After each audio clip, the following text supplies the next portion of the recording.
Buenas noches, bienvenidas y bienvenidos. Gracias por estar en este programa de nuevo y gracias a nuestro invitado que está aquí en nuestro estudio de CNN en la Ciudad de México. Estamos con Johann Hari, que es un periodista, un joven periodista, pero muy importante periodista, que está presentando un libro fascinante, un libro que se llama Tras el Grito.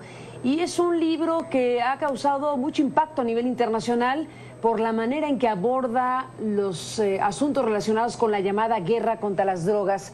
A 100 años de que se decretó el prohibicionismo contra las drogas, esta es una revisión que hay que seguir muy de cerca. Ha causado mucho impacto el libro, hay expresiones muy notables de gente muy importante a nivel internacional. Por ejemplo, Glenn Greenwald le llama riguroso a este libro, acorde a la portada. Noam Chomsky, este importante intelectual, le llama fantástico, otro le llama impresionante como Elton John y otros personajes que lo califican de apasionante, de brillante. Un libro que no hay que perderse desde luego, porque estamos hablando de un libro hecho por un periodista británico, un periodista que ha colaborado con diferentes medios internacionales tan importantes como el New York Times, como The Guardian, Los Angeles Times, The Independent y otros muy relevantes medios de comunicación. Es Johann Hari quien está aquí en CNN para hablar precisamente de esto que ha llamado Tras el Grito. Gracias, Johann, por estar aquí. Bienvenido, buenas noches. Gracias por estar aquí. Estoy muy alegre de estar contigo, Carmen. Gracias, Johann. Estamos hablando de una revisión profunda de un tema para el mundo que tiene que ver con las drogas, 100 años después de que se decretó prohibirlas. ¿Cuál es el corazón de tu investigación? ¿Cuál es el planteamiento que le haces al mundo 100 años después? I started looking into this subject for a quite personal reason. One of my earliest memories is of trying to wake up. Una de las razones era tratar de despertar conciencia de la gente que no tenía. Traté de despertar a un familiar mío y estaba muy chiquito. Y después, cuando empecé a crecer, me di cuenta de que había una adicción en mi familia. Y después empecé a investigar de cómo Estados Unidos prohibió las drogas. Y empecé a pensar, bueno, yo ya sé mucho del tema, sé mucho de mi familia, pero me di cuenta de repente de que habían muchas preguntas muy básicas que no sabía. ¿Por qué nos fuimos a la guerra en contra de las drogas? ¿Por qué continuamos con esta guerra cuando ha fallado tanto y ha afectado tanto aquí en México? Unas de las causas de la adicción, me empecé a preguntar las causas, ¿no? Y empecé a ir en una aventura y fui a visitar 12 diferentes países, muchas millas recorridas, y empecé a hablar con gente que involucrada en esta guerra y que ha cambiado sus vidas. Entonces, desde un asesino hasta de los Zetas, hasta un dealer o un traficante de crack en Brooklyn, prostitución, hasta el presidente Mujica en Uruguay. Y me di cuenta de que casi todo lo que pensamos acerca de este tema está mal. Las drogas no son lo que pensamos que son, la adicción no es lo que pensamos que es, la guerra contra las drogas no es lo que pensamos que es. Entonces, estoy tan emocionado de estar aquí en México con los periodistas de aquí, porque las implicaciones a los periodistas es enorme, ¿no? ¿Cómo decir una cosa así, Johann, en un país como México, que en los últimos años se militarizó y que ha destinado recursos millonarios para combatir a las drogas? ¿Qué decirle a un país que lleva decenas de miles de muertes, miles de desaparecidos y una enorme frustración? ¿Qué decirle a una sociedad como la mexicana en este momento? Estuve mucho tiempo en Juárez con la familia de Maricel Escobedo. Vi muchos lugares y muchas tragedias en el mundo, pero nunca vi gente tan sufrida como los mexicanos en Ciudad Juárez. Y lo que quiero decirles es que esto no debió haber pasado, no tiene que continuar. Hay alternativas que se han probado en otras partes del mundo que están funcionando muy bien. El horror que han pasado aquí en México no tuvo que haber pasado, especialmente si ves el comienzo México eran unos héroes, pero un rol heroico. En Estados Unidos básicamente le dijo a todos los países, tú tienes que conseguir nuestra línea de opresión. Y México tenía un doctor que estaba encargado en frente de las drogas, ¿no? Y dijo cosas muy visionarias.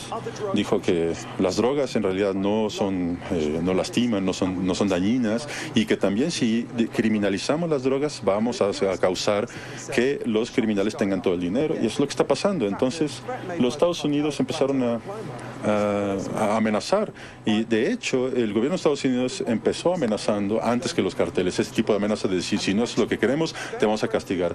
Entonces el gobierno mexicano se resistió y dijeron, esta política no va a funcionar en tu país, no va a funcionar en México tampoco. Entonces empezaron a aumentar las amenazas del gobierno de Estados Unidos, básicamente empezaron a cortar el opio que venía legalmente hacia México para tratar a los enfermos. Entonces la gente se moría hasta del dolor, ¿no? Porque no tenían esta medicina. Entonces México empezó a obedecer, ¿no? Básicamente por esas amenazas. Entonces si no hubiera pasado eso, las cosas hubieran sido completamente diferentes. Se transfirió. Antes los doctores, los farmacéuticos eran los que controlaban las drogas. Ahora ya son la gente que tiene armas, que tiene los carteles. Y eso lo aprendí del asesino de los Zetas. Y bueno, un reportero, hablé con ella y me dijo que estaba en el corazón de los Zetas y sobrevivió, y hablé con esa persona.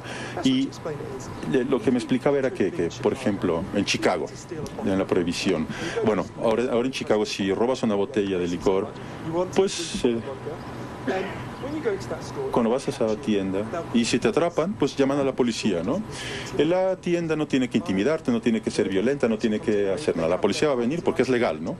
Claro, protegidos por la ley. Pero si quieres ir a robar marihuana en la calle en Chicago, ese cuate te atrapa y obviamente no puedes llamar a la policía porque si no también lo agarran a él. Entonces él tiene que ser violento, tiene que ser muy agresivo para poner su territorio, tiene que establecer su territorio, su lugar en ese barrio, y tiene que ser intimidante. Entonces la guerra contra las drogas crea el ambiente propicio para las drogas. Pero en México tiene un efecto mucho más horrífico que en Estados Unidos de todos los días, y es importante entender que nada de esto tiene que pasar. Todas las cosas que dice la gente acerca de lo que está pasando ahorita, eso mismo se decía en Chicago en la prohibición. Decían de gente de Chicago, no, los de Chicago es gente que no podemos confiar en ellos, son corruptos, también. ¿Y qué pasó cuando acabó la prohibición? La tasa de asesinatos bajó increíblemente, hasta abajo. Entonces, ¿qué pasa con el alcohol ahorita? Con el alcohol. ¿A poco el jefe de Smirnoff no está matando al jefe de Heineken, por ejemplo? ¿No? No hay explosivos en tiendas de licor, obvio, porque ya es legal. Entonces, la violencia aquí en México es un resultado directo de la prohibición, y podemos acabar con eso, y he estado en lugares donde lo han hecho. En Suiza, por ejemplo, legalizaron heroína hace 10 años. ¿Sabes cuánta gente ha muerto violenta por la heroína? En Suiza cero. De sobredosis nadie ha muerto en Suiza desde que hubo esta apertura. Cero. Bueno, ese es un caso perfecto entonces para ilustrar lo que estás tú planteando. ¿Cómo desmontar un aparato militar, policíaco? Hay miles de millones de dólares en el mundo, no solamente traficando drogas, sino produciendo armas y generando muchos negocios. ¿Cómo desmontar eso en realidad? Es importante entender, cuando hablamos de legalización, no es nada abstracto al respecto. Estas cosas se han intentado en lugares diferentes en donde he estado, por ejemplo, precisamente hay respuestas para eso. Si ves lugares como Ciudad Juárez, 70% de la economía está controlada por bandas criminales armadas. Esa situación significa que los carteles van a comprar y la policía va a trabajar para ellos porque les paga mejor. Cuando fui a hablar con el asesino de los Zetas, me dijo, cuando yo iba a matar gente, a descabezarlos y todo eso, la policía era la que se encargaba de los cuerpos, de enterrarlos, de desaparecerlos. Entonces, Es una tragedia. Gente dice, no, esa es parte de la cultura mexicana y ya está metida en la psiquis de los mexicanos. Si lo haces esto mismo en Suecia, ¿no? Por ejemplo, pasaría un proceso similar en Suecia, igual.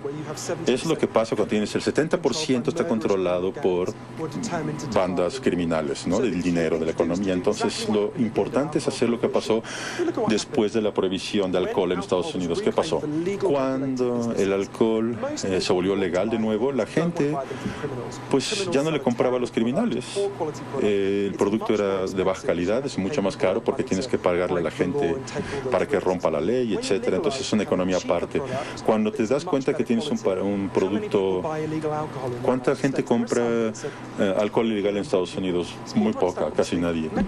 Pero en México la mayoría de las drogas que pasan de México no son para aquí, consumo local, la mayoría van para Estados Unidos. Entonces la clave es la legalización en Estados Unidos, y México está en una posición muy fuerte. Todos los ciudadanos mexicanos están en una situación muy fuerte para convencer a los ciudadanos americanos, que la mayoría no son como Donald Trump o como... la ex jefa de la DEA dijo, Michelle Leonhardt, la que antes estaba en la DEA, le preguntaron en el Senado, en una audiencia, le preguntaron, ¿qué piensas de los 60,000 mexicanos muertos? Pues, claro, son mucho menos ese número, ¿no? El que dijeron, son mucho más de los asesinatos. Lo que dijo, exactamente, es un signo del éxito en la guerra de las drogas. Ella está hablando de Maricela Escobedo, está hablando de esas estudiantes, está hablando de un número enorme de gente inocente que ha muerto. Entonces, eso se está diciendo de los ciudadanos mexicanos de los asesinatos, básicamente, diciendo que es un éxito. 6 estados ya han votado para legalizar la marihuana totalmente. Entonces, una vez que se empieza a practicar, se pone en práctica esta legalización, se vuelve más popular. Al principio hay mucha resistencia. Entonces, digo esta historia en este libro. Mujica tomó muchos riesgos para ser presidente de Estados Unidos. Estuvo debajo de un pozo por 2 años y medio. Luego, ahí digo la historia, cómo pasó cuando salió. Él se dio cuenta de que el tráfico de drogas se mueve por todas partes con una facilidad tremenda. Entonces él se dio cuenta de que si empieza a moverse a través de Uruguay, que siempre empieza por Paraguay, México no se puede defender. Si Colombia no se puede defender, imagínate Uruguay, que es un país mucho más pobre. Entonces él dijo, necesitamos legalizar las drogas para acabar para que ni siquiera empiece, ¿no? Entonces fue el primer país que totalmente legalizó desde que empezó esta guerra para enfrentarse al gobierno americano, y eso fue muy valeroso. Todo lo que he aprendido en estos viajes, en ver esta gente, pero tengo mucha esperanza, me siento muy esperanzado. Hay muchos problemas en el mundo a los cuales no hay soluciones. Lo de Siria, ¿no? Es una tragedia tremenda, no sé cómo se puede solucionar o ayudar, porque podemos ayudar a los refugiados, pero esto no es como lo de Siria. México hay mucha esperanza. Mira una gráfica, por ejemplo, de la prohibición de alcohol en Estados Unidos. Cuando estaba en la prohibición, los asesinatos estaban hasta aquí arriba y bajó hasta el suelo casi cuando quitaron la prohibición. Eso puede pasar también aquí en México si escogemos, es nuestra opción escoger esta guerra. Los Estados Unidos han gastado trillones de dólares en esta guerra, han matado a cientos de miles de personas en 100 años. Y al final de todo eso, no pueden ni siquiera deshacerse de las drogas en su propio sistema de prisiones en Estados Unidos. Es imposible ganar la guerra contra las drogas. Nunca va a pasar. Las drogas existen. La gente puede estar feliz o infeliz al respecto, pero puedes vivir o no con ellas, pero no puedes causar tantas muertes gracias a ellas. Johan Hari, volvemos después de la pausa, regresamos conversando con Johan, hablando de Tras el Grito. Volvemos con él en un instante.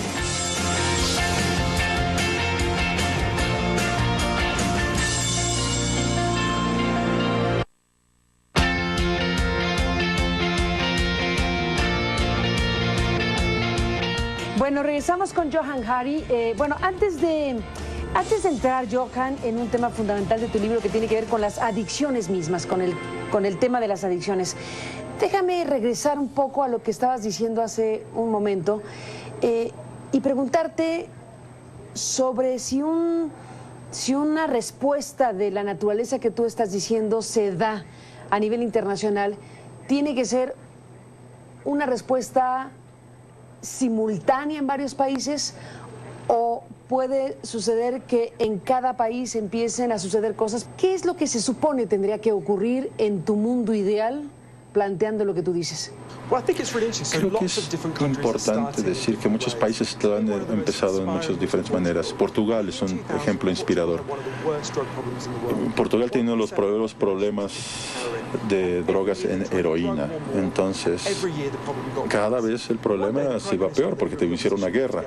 Entonces, dos oposiciones se juntaron, los líderes, entonces empezaron a preguntarles a científicos y doctores, a preguntarles genuinamente qué es lo que podría pasar. Entonces descubrieron que la adicción no era el problema, o no era lo que pensaban que era. Entonces dijeron, descriminalizan todas las drogas, desde cannabis hasta crack. Entonces el paso hasta crack. Entonces todo el dinero que gastábamos en arrestar y en meter a la gente a la cárcel, toda esta fantasía de ganar esta guerra, en vez de gastar todo ese dinero, entonces empezaron un programa de creación de trabajos, no de tratamiento de drogadictos, sino que dijeron, ok, si lo contratas, el gobierno paga la mitad de sus salario. Entonces lo que encontraron es que empezar a meterlos a una vida normal, reconectarlos con la sociedad, la mayoría querían usar, empezaron a dejar de usar drogas, tenían menos dolor también. Desde hace 15 años que Portugal decriminalizó las drogas, la adicción ha bajado un 15%, el uso de las drogas ha bajado un 50%, la compra de drogas. Y en todas partes que fui me di cuenta de que el mundo de drogas es muy controversial, exactamente cuando hacen decisiones al respecto. Y la gente, cuando empieza a ver las alternativas y cuando lo empiezan a practicar, el apoyo a la legalización o a la discriminación empieza a subir, porque empiezan a ver los resultados. Empiezan en 50%, por ejemplo, en Suiza, y acabó un 70% de aprobación. Y lo mismo pasó en Portugal, algo similar. Entonces estoy seguro de que muchos de tus televidentes te están diciendo van a haber muchos problemas si la legalizamos, pero hay ejemplos que muestran que los resultados han sido positivos. Entonces el mundo también empezó a seguir el ejemplo de Portugal, ¿no? Lo que también puede pasar. Todo lo que hemos creído acerca de las adicciones, tú lo replanteas. ¿Qué es exactamente lo que son las adicciones? ¿Qué es lo que motiva que finalmente una parte importante de la humanidad consuma drogas diversas? La mayoría es de las historias que he recogido de la gente, muchas analogías. Por ejemplo, Billie Holiday, tengo la historia de ella, como ella es una víctima también de esta guerra de las drogas, y mi familia también fue una víctima. De todo lo que descubrí, es lo que más me sorprendió, es que estamos fundamentalmente, no entendemos lo que es la adicción de las drogas. Entonces, ¿qué causa la heroína, por ejemplo? Lo que nosotros sabemos es, bueno, digo, claro, si me preguntas te voy a decir, pues, qué tonto, pues es clarísimo lo que se trata, ¿no? Pensamos que, por ejemplo, si 20 personas en este estudio usan heroína durante 20 días, entonces van a ser todos adictos inmediatamente por los químicos que tiene la droga en sí, ¿no? Entonces, que te hace que desesperadamente quieras consumir drogas. Entonces, lo que creemos es que la química de la droga en sí tiene unos ganchos ahí para que nos hagan quiere consumir. Entonces me puse a pensar en Europa, tienes un accidente, te meten al hospital, estás en dolor y te dan, ¿qué te dan? Le dan heroína, que le llaman morfina, pero la morfina es mucho más pura, por ejemplo. ¿Qué pasa con esta gente cuando sale del hospital? No son adictos, no se convierten, casi nunca pasa. Cuando aprendí eso, dije, ya veo tu expresión, ¿no? Es que raro. No tiene sentido. Entonces empecé a entender que hay un profesor extraordinario de psicología que se llama Boris Alexander, que él habla de la adicción. Él me explicó, nuestras adicciones que tenemos en nuestra vida tiene todas las mitos que tenemos. Viendo un experimento que se hizo en los 20, ¿no? Que tienes una rata, la pones en una caja, le pones 2 botellas de agua, una es simplemente agua simple y la otra es que está llena de heroína o cocaína. Entonces, si haces eso, la rata casi siempre va a ir a usar la que tiene drogas y a final de cuentas que la matan, ¿no? Entonces él empezó a pensar, ¿qué pasa con esto, no? Si la rata está sola en una caja, entonces no tiene nada que hacer más que tomar drogas, ¿no? Pero entonces él inventó un como parque de las ratas, que es un como paraíso, que tienen amigos, que pueden tener sexo, que pueden tener balones de colores y les ponen igual 2 botellas de agua, una normal y una llena de drogas. Entonces en el parque de ratas no le entraban a el agua contaminada, por decir, con drogas. Nunca hubo sobredosis, nunca se sobreutilizó.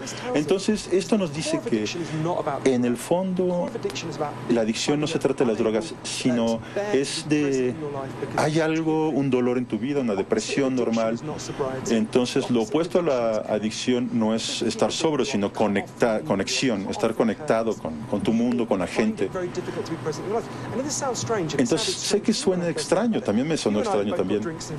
Tú y yo tenemos tragos aquí, café, agua. Olvídate de los jefes de las drogas, de los carteles. Entonces, pues, tú y yo tenemos suficiente dinero como para poder estar ahorita tomando como locos y pues no lo vamos a hacer. Pero no lo vamos a hacer no es porque alguien nos diga que no, es porque queremos estar presentes en nuestras vidas. Tenemos que tener presencia, estar aquí, tener un propósito en nuestras vidas, esperanza y significado. Entonces, ¿por qué ha fallado la guerra contra las drogas tanto? Es porque le dan, inflicten más dolor y más tristeza al mundo, ¿no? Básicamente. Johan, regresamos en la parte final, entramos para despedirnos, volvemos. Thanks.